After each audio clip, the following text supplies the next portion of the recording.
You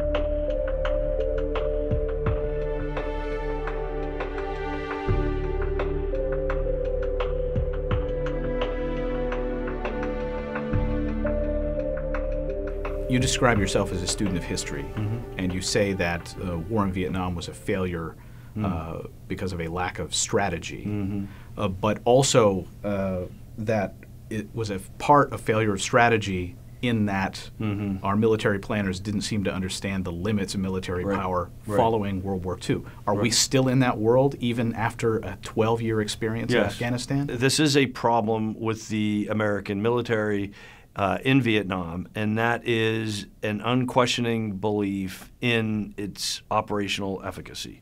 The belief that operations can somehow achieve policy aims.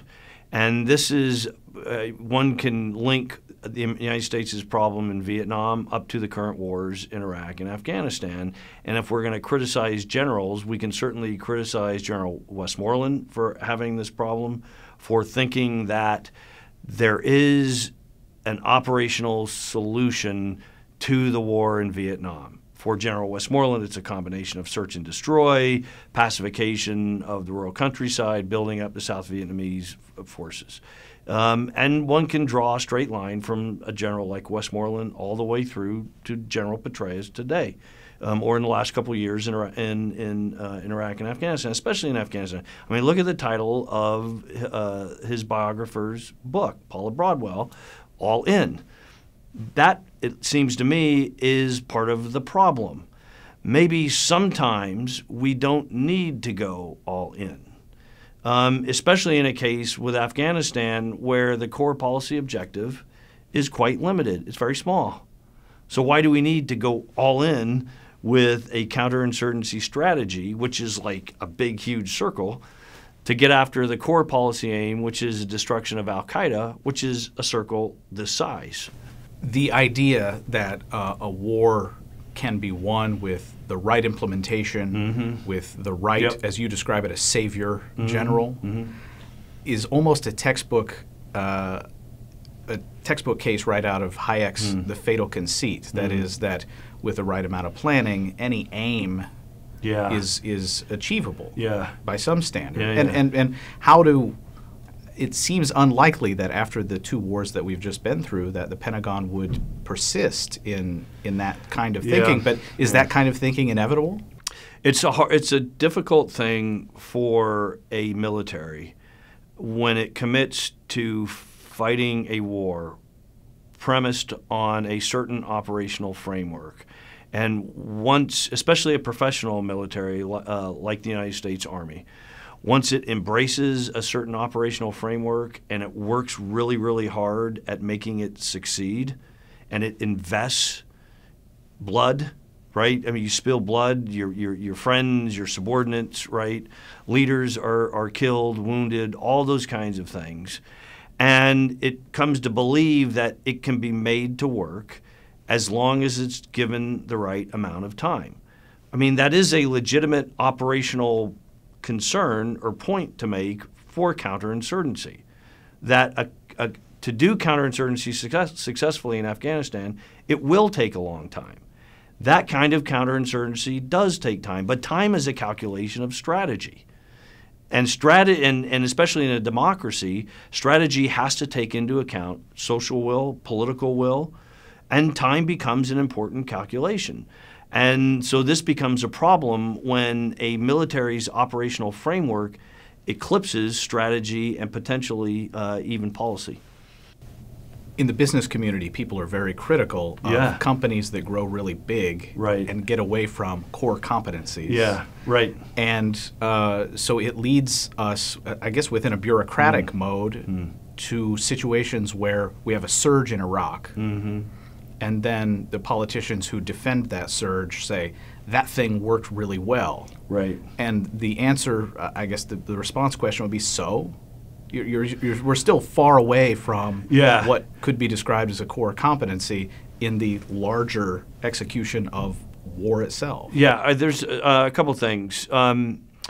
There is a real concern that these last 10, 11, 12 years of counterinsurgency warfare, and there is evidence to show this, that the critical core competencies for the American Army have atrophied, like the ability to conduct combined arms under a joint force against an enemy that fights in a sophisticated way. There's examples in the recent past where armies have focused largely on counterinsurgency operations, and when they had to fight at the higher end of the conflict spectrum, they ran into problems. I mean, the Israeli army against Hezbollah in 2006 is an example of this. As to the point about this, there is the notion that General Petraeus and the surge made counterinsurgency operations work, and that idea becomes very powerful and very influential in spring, summer of 2009 when General McChrystal, because then in Afghanistan in 2009, people are asking, well, what has gone wrong?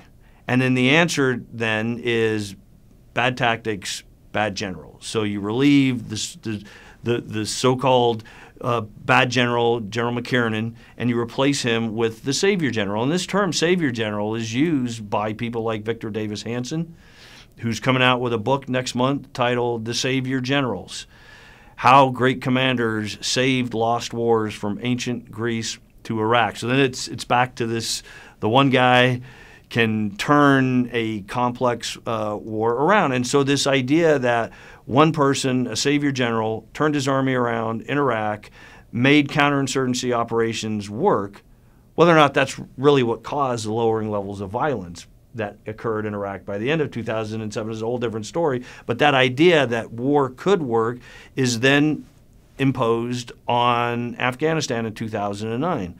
And there is a strategy review that's done in summer or fall of 2009. But a real strategy review would have seriously considered options and alternatives. And there wasn't, and Rajiv Chandrasekaran's new book, Little America, shows quite convincingly that the American military and defense establishment had become so enamored with the idea that counterinsurgency could work that there really was no serious consideration of alternatives in the spring of 2009, and summer of 2009, other than trying to make Surge version 2 work in Afghanistan. At the event today, there was, wide agreement that President Bush came in as a president who was not going to go on these adventures around the world, and President Bush made it explicit when he was campaigning. Right. Ambassador Dobbins seemed to indicate that, and which came as a little bit of a surprise to me, that going into Iraq and Afghanistan, the idea was to go light. The idea was that if we go light, that perhaps there was a conscious thought here, that it will make Afghan society, the governments, the new government, whatever rises up, do it more quickly, and we won't be able to stay. Right. It seemed like that was the implication. implication. So quickly. So was that the thought within the Bush administration? Yeah, my sense was that in Afghanistan, in early 2002, in Iraq, in spring, summer of 2003, and even in the months before the invasion of Iraq. I mean, I'll bring another historical, and I'll bring Vietnam up again. My sense of American decision-making going into Vietnam is that there's a strategic muddle. There's uncertainty. We're not really sure what we have to do, and we think we can make it work.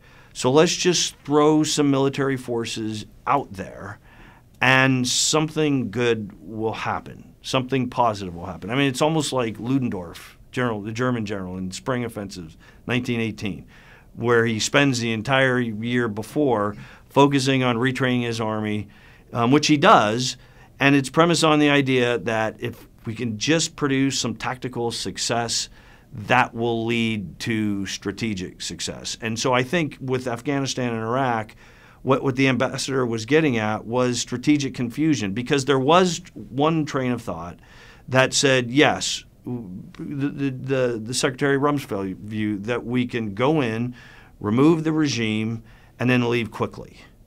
But I don't think that there was a real honest back and forth strategic discussion that should have occurred. to where the president says, I've made the policy decision to go in and remove the regime. Then, because the strategy is a combination of military input and policy guidance, and it's interactive, it should be, right? And so then the American military, once it's given the order to go do something, it's going to do it because it comes from the civilian masters. Then the American military should have said, yes, sir, we can go in and remove the regime. But then what? Should we stay or should we go? And then if the response from policy comes back, no, I don't want you to stay for a long time. I want to go in, remove the regime, and then leave. Then the response to that should have been, yes, sir, we can remove the regime and we can leave, but when we leave, it's not going to be a pretty happy place. There's going to be violence. If we put a Sunni-dominated military in place, there very well likely could be Shia resistance and insurgency in itself. Iran may step in very likely and achieve a strong influence. And so then if the response to that is, no, well, then you can't leave, you have to stay, then it should have been, yes, sir, we can stay, but in order to prevent all those things from happening, we're talking about a decade-plus long occupation that's going to require hundreds of thousands of troops. And I don't think that conversation occurred. And so that component that Ambassador Dobbins made was a part of that overall greater strategic muddle that we found ourselves in. And then once we get into Iraq in spring, summer of 2003, for a whole bunch of reasons, which we could go deep into American history, the progressive era, the idea of progress, that, experts can make things better, then I think we end up in almost a default mission creep mode where we end up just finding ourselves in the nation-building business. We're drawing down in Afghanistan from 2009 levels, which it's sort of a false drawdown in some sense since we surged in 2009. Right. But the war continues. Yeah. And there's no clear way out. Do you have thoughts about where the United States will be in 2014 and beyond?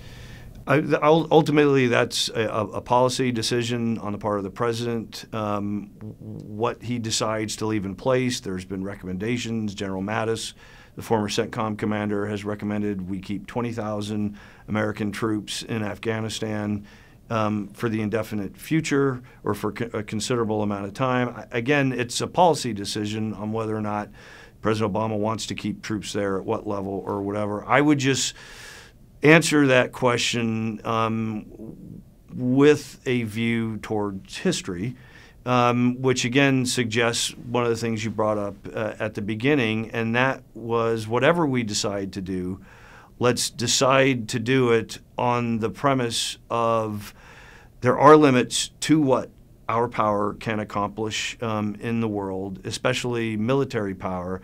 And sometimes there may be other alternatives to using military power to shape a world that we want to see happen or occur.